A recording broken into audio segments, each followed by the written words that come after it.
Because sooner or later, you know what, our people, they ain't going to be able to get this word, man. They ain't going to be able to get this word week in and week out, man. Every Saturday, man. They ain't going to be able to get this truth, man. Soon as all these prophecies start rolling, because they are rolling in front of people's faces, man.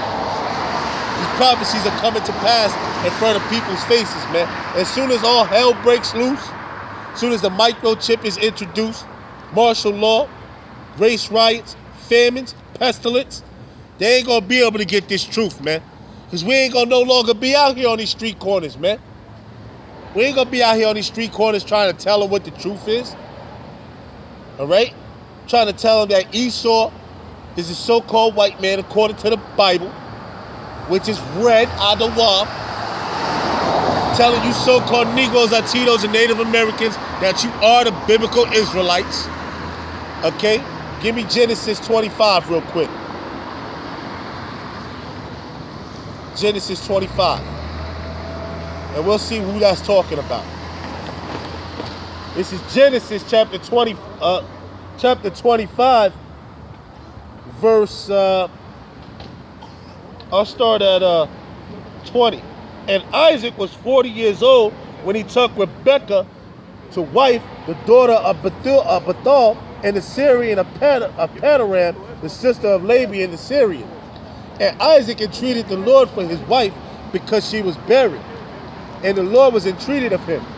And Rebekah, his wife, conceived. And the children struggled together within her. And she said, if it be so, why am I thus? And she, what's going on, man? And she went to inquire of the Lord. And the Lord said unto her, 2 nations are in thy womb, and 2 manner of people shall be separated from thy bowels. And the one people shall be stronger than the other people, and the elder shall serve the younger, and the elder shall serve the younger. Right now, that prophecy didn't take place yet. That prophecy didn't take place yet. All right? That prophecy didn't take place yet. It says, and when her days to be delivered were fulfilled, behold, there were twins in her womb. And the first came out red all over like a hairy garment. And they called his name Esau. Red all over like a hairy garment.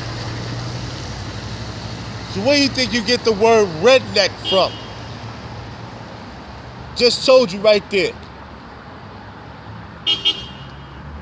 It says, and after that came his brother out, and his hand took hold on Esau's heel. Okay, why did it mention his brother's color? Because he was normal. He had melanin in his skin. Okay? He had melanin in his skin. Okay? Why do you think they got to come out with all types of suntan lotion? Okay? We don't need goddamn suntan lotion in the sun, man. We got melanin in our skin. It says,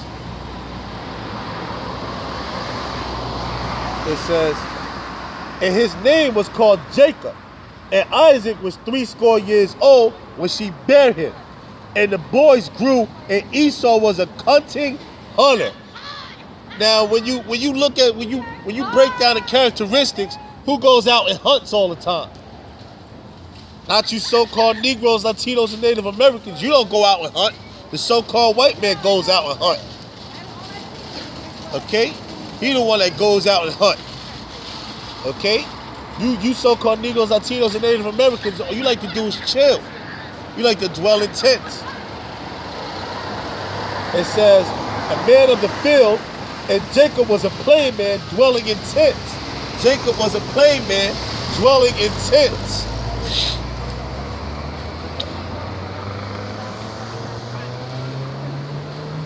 It says, and Isaac loved Esau because he did eat of his venison, but Rebekah loved Jacob. And Jacob saw pottage, and Esau came from the field and was faint. Esau came from the field and was faint. Okay? It says, and Esau said to Jacob, feed me, I pray thee, with that same red pottage. For I am faint, therefore was his name called Edom. Red, Adawam.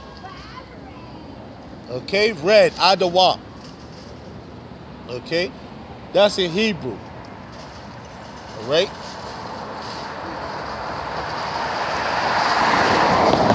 It says, and Jacob said, sell me this day thy birthright.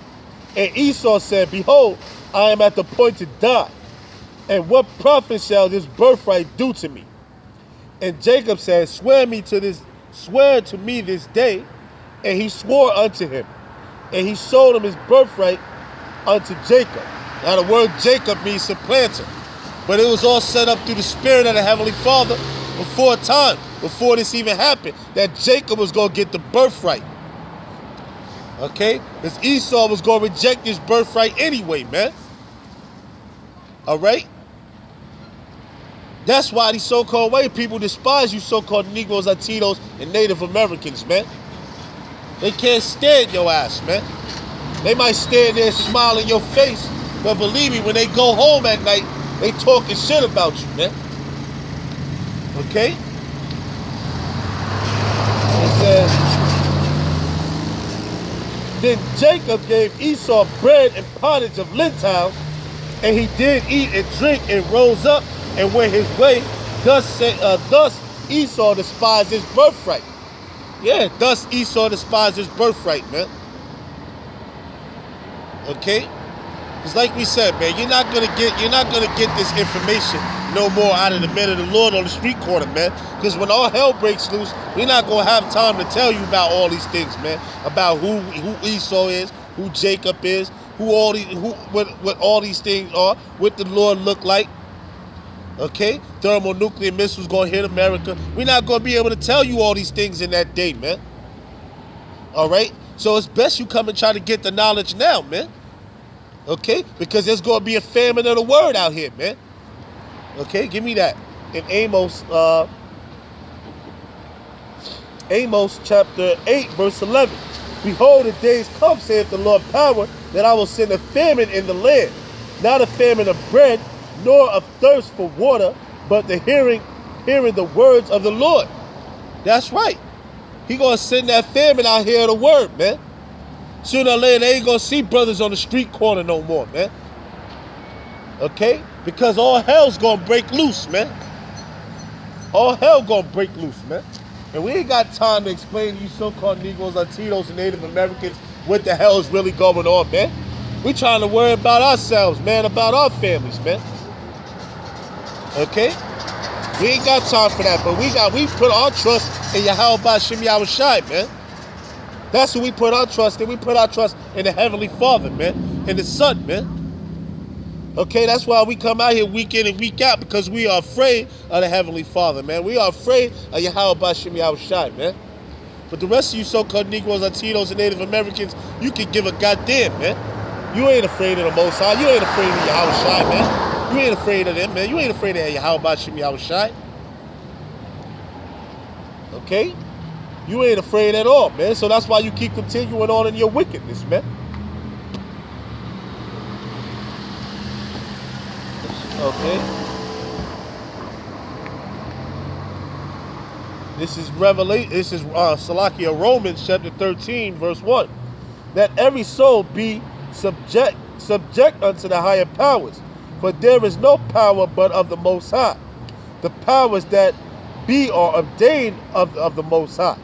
Whosoever therefore resisted the power, resisted the ordinance of the Most High, and they that resist shall receive themselves damnation. Yeah, that's right, man. You so-called Negroes, Latinos, and Native Americans, man. You resist this word, man. You resist the word of the Heavenly Father, man. Okay? And you're going to get a heavy judgment for that, man. Okay? It's 2/3. Your judgment is already set in stone, man. Okay? Give me that right here.